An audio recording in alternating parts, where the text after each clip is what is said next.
everybody, it's Josie. Welcome back to Cedar Creek Homestead. I hope you guys are having a wonderful day.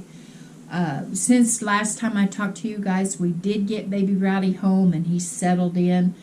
He's actually had a doctor's appointment today, and he weighs 7 pounds and 2 ounces.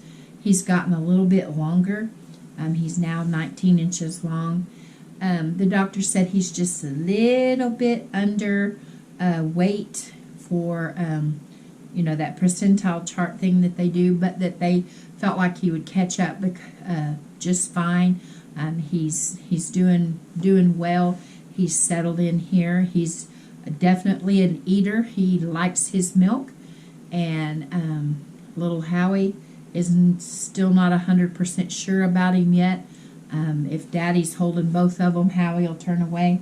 He's not being mean to him. He's just kind of treating him like this thing that Mom and Dad brought home. And so he just needs a little bit more time. And he's walking, and we're having to really go right behind him and keep track of him. So things are really hopping here. And we're ready to get back to business with our videos and go forward into the fall. Now, I don't know about you guys, but during this time of year when we go from season to season, especially in the fall for me and possibly in the springtime, I began to feel, I don't want to say my internal clock, but I begin to feel a need to flip a switch. Summer's over. Definitely get it in my mind and do everything that I need to do to get prepared for the fall. I'm ready. Usually this time of year, I am ready to let go of the heat and let go of the dry weather and to move forward with cooler temperatures. And it just seems like, the heat of summer, all of the crazy stuff that's went on with the gardening and all of the other things is slowing down a little bit, maybe. Some of us still have a lot of things to can and to preserve, and so maybe it's not slowing down 100%, but you guys know what I mean. It's definitely a change. Now, this year for us, we are back to dry conditions, and I don't think they're calling for any kind of rain for us until at least a week away. We did have a little bit of rain over the weekend, just a few sprinkles, not even enough to settle the dust. It's not surprising that we got a few sprinkles because this was Fin and Feather weekend, which is a craft fair weekend around here for Fin and Feather Resort. And then the town of Gore has yard sales and garage sales galore. And sometimes we get rainy weather for that. It just seems like that kind of happens anytime you have that kind of stuff, or the fair, or car shows, or it seems like the rains come along with that. But this year it held off. It was a little bit cloudy, and that kind of helped things be cooler. But we're just dry. The ponds never recovered this summer. Maybe just a itty bit for a couple of weeks, and then it just went right back into just hardly any water in the ponds or creek at all. We're having to really move animals around and do things, make sure that they've got plenty of water.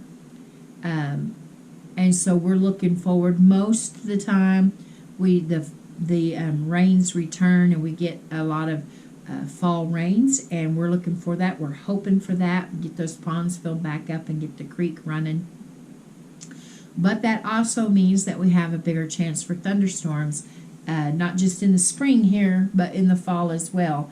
And in fact, last year around this time, it was before Howie was born, we had a tornado hit, and it knocked down one of our trees in the front and done a bunch of damage in the back, and electric lines and power poles, and other houses had different things happen. So that's one of the drawbacks in the fall, is we have a tendency to get some stronger thunderstorms, even though the rain is appreciated.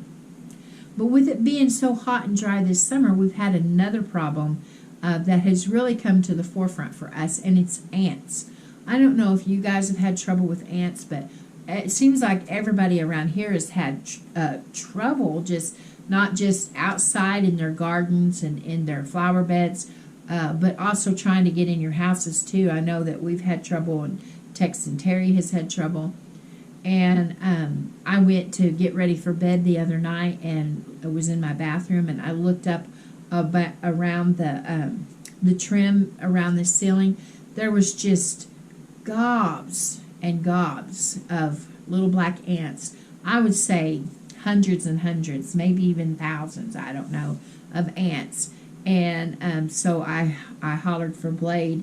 Not that I'm scared of ants, but that was a lot of ants. So Blade come and sprayed the ants, and then I've kind of let the poison.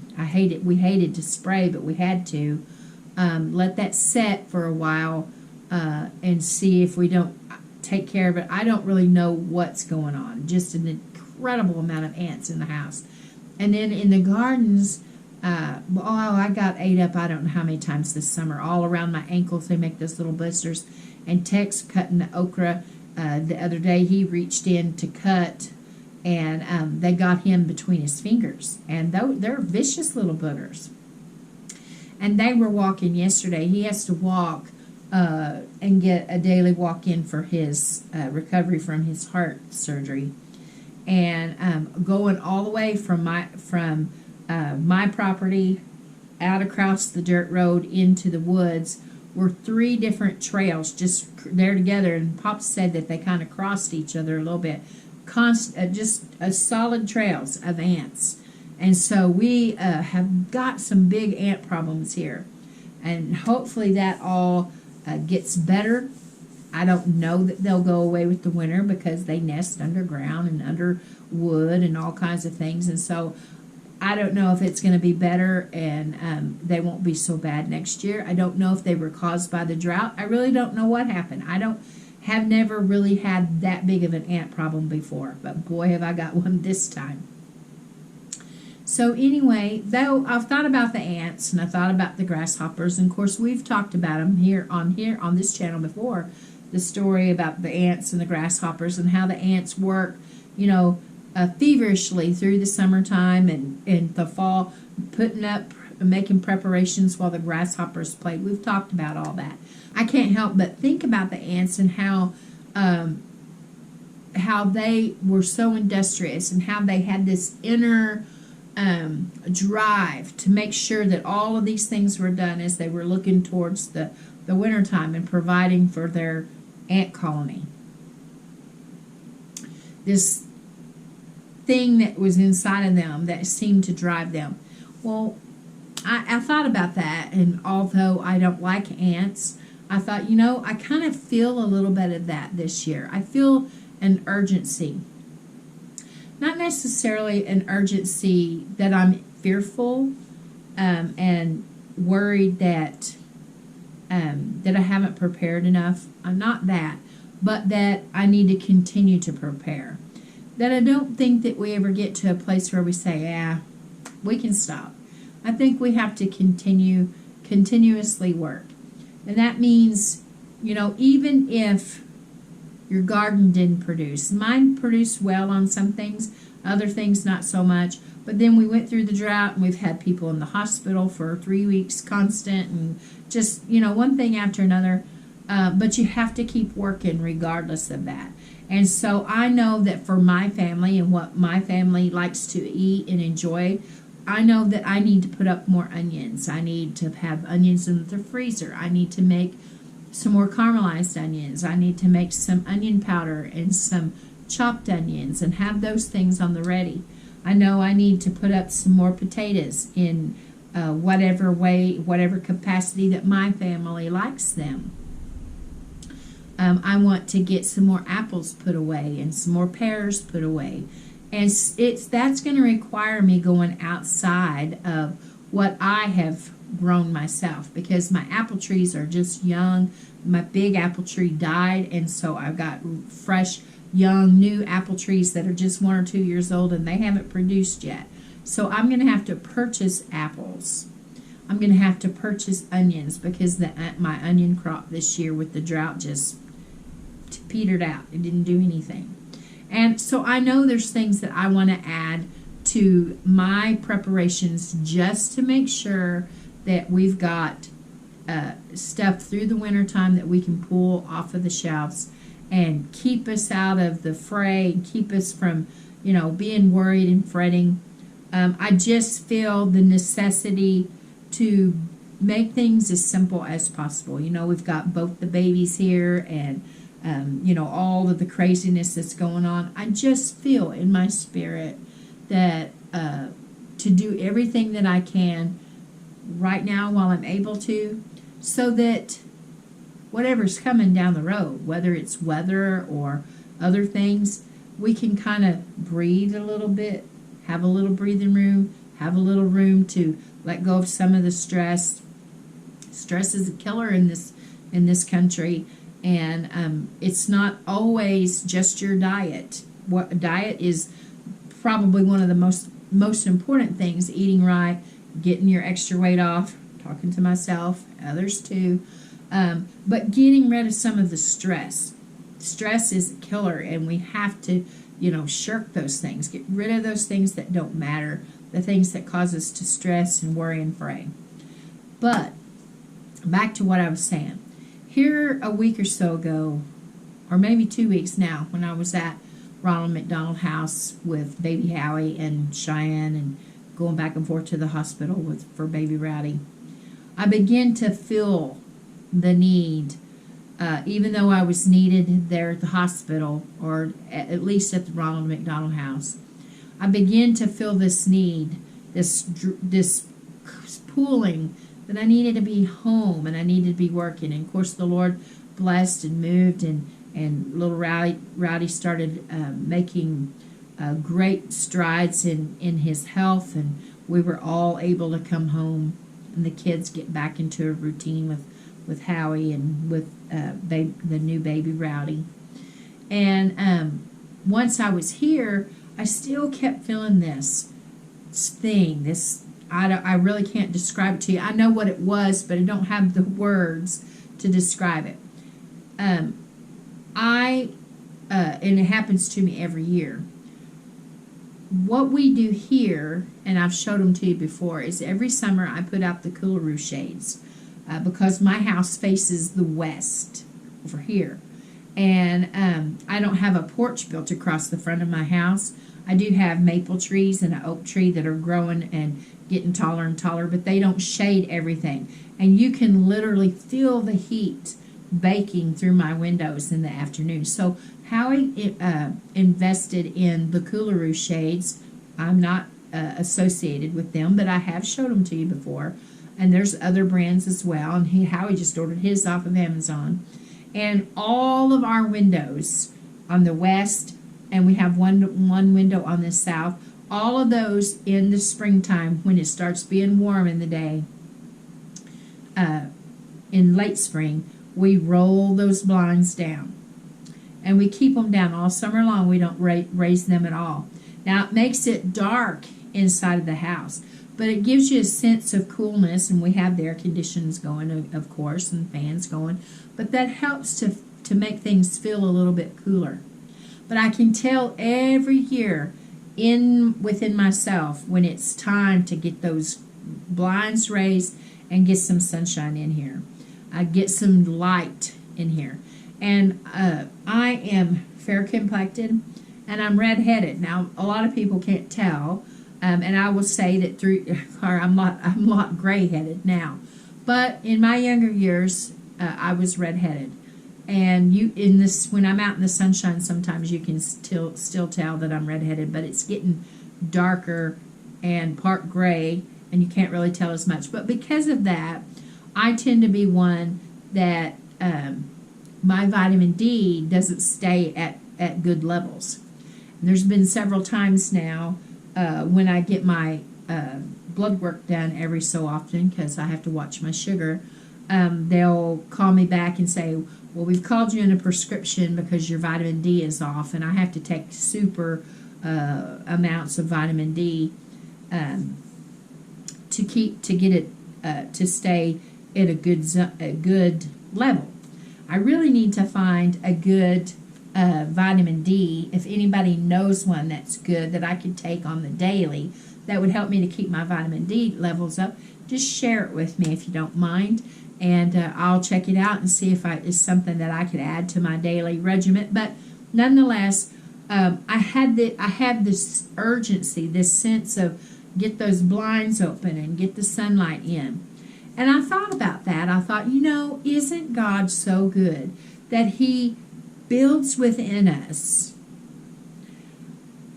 something that allows us to recognize there's something that we're in need of, like the vitamin D, a sense of urgency to change things. And I needed to change things. I needed to get those curtains up, those blinds up, so that I can begin to feel better. If you're feeling that way, you might try and see if you can get some more sunlight on the situation in your life. Now, I can go outside and be in the sun for a little while. Now, I burn really quickly, and some of my medications plays into that, and of course the other is just because I'm so fair-skinned. Besides getting sunlight in the house, I also like to open the windows, but it's so dusty right now, and we live right by this dirt road goes by our house, that I'm really kind of concerned about all of the dust and all of that coming in because of the kids. So I'm choosing to leave my windows shut, but I can go outside and get what I need. Now, getting the sunlight taken care of, getting the brightness back in the house is going to help tremendously. Blade helped me last evening, and we got all of those shades raised, and the sunshine is pouring in today, and it's wonderful. It feels so good.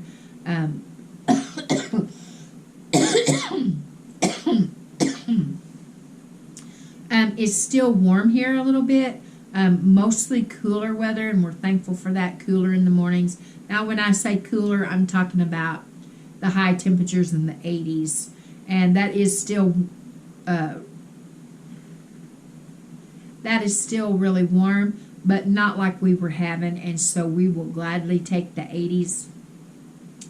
And it's probably in the upper 60s, lower 70s at night, so it has cooled off for us some. But I seen a text from my brother this morning, and he lives in Minnesota, and they are in the 50s today and going to be 29 degrees tonight, so they're below freezing. I was telling Blade, and he said, well, that'll be coming here before long. Our average frost date is in late October. Sometimes it's later, though. Sometimes we've had our garden and the flower beds going way up into November, so we just don't know. But it's still a little bit warm here. We're probably not going to have to mow maybe once or twice more. Especially if we don't get any rain, the grass is just crumbly but I would encourage you, if you are feeling a sense of urgency like me, if you feel that you don't let that rule your life, that you don't let it become something that causes you to fear and have anxiety and stress over, that you kind of examine, take a real good look at your inner self.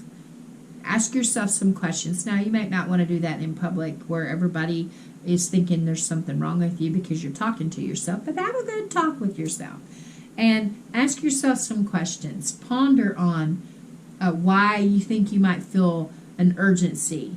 Is there something that needs to be done? Do you have a well-stocked pantry? And it doesn't have to even be a big major thing. Now, we know in this country right now there's all kinds of craziness going on. We know that prices are going high, and we know that it's important to make sure that we're well stocked that way. But we also know that poor Florida, there's that big huge storm, that hurricane that's bearing down on them. I saw pictures of people that are in line with traffic fleeing. And Cheyenne's got friends that she's been texting and reading their comments that they, have small children. She belongs to some mom groups. And that they're just taking their newborn babies and their belongings and leaving. Not knowing, if they're going to come back. to what, but they know that they have to go. They have an urgency to go. And I would say not to ignore the urgency. Find out what it is. In my instance, I think it's my, part of my urgency is not being prepared for my family, for my children and my grandchildren. But also, I feel like with the daylight thing and all of that, that my health isn't, your body lets you know, hey, I need a little bit of more balance. And so when we pay attention to what we're feeling, we can know what it is that we need to do in our lives. And for me, it's preparing for my family, preparing my life, making sure that I got what it's going to take day to day. We aren't going to run into the hurricanes, not here in Oklahoma. But we know that we've got those fall, we can have terrible thunderstorms in the fall. And none of us know what winter's going to look like. A lot of people are predicting colder winters, lots more snow, ice for others. I've seen several channels open persimmon seeds. I saw Whippoorwill Holler open some seeds, persimmon seeds, and they had spoons in them. Folklore is an interesting thing. Is it all true? I don't think so, but we don't know. People are predicting a cold, nasty winter. If it happens and you're prepared, that's a good thing. But if it happens and you're not prepared, your family's going to get cold. So if you're feeling this urgency to prepare food, that's what I would do. If you're feeling an urgency to prepare blankets and tents and have an extra heat source, they're saying heat is going to be a big source of issues for people this year, being able to afford it and being able to have it. So we want to address those as well. Pay attention to that internal clock that is telling you, hey, looky here, sending off an alarm and trying to get your attention. If we will pray and we'll ask the Lord to give us discernment so that we know that we're not chasing after our own tail, but that we're really looking well to the ways of our household and making sure that we're good, the Lord can speak to our hearts. And we have to get to work. He's not going to, he could, but he's not going to drop the blankets down from the sky and all of the things that we need. We got to get to work and we got to do it. He provided manna and he provided quail for the children in the wilderness. But they had to go out and pick it up. And that's what we have to do too. Listen to that internal clock. Listen to that urgency. And then figure out what it is that we're feeling urgent about so that we're not worried and we're not stressed, and that we can face it with a clear mind and with a plan going forward to meet the needs. Okay, guys, I can hear baby Howie has woke up from his nap and he's not happy. I got to go get him. But I just wanted to come on here and have our Tuesday conversation, let you know that things are back to as normal as they can be, and going forward we'll be back with you. And until next time, guys, this is Josie. I love you. I really do. Keep looking well to the ways of your household. Get yourself ready for winter. Pay attention to those urgencies, those things that are driving you to get busy. Work like those little ants, and things are going to be all right. Until next time, guys, I love you. I really do. We're gone.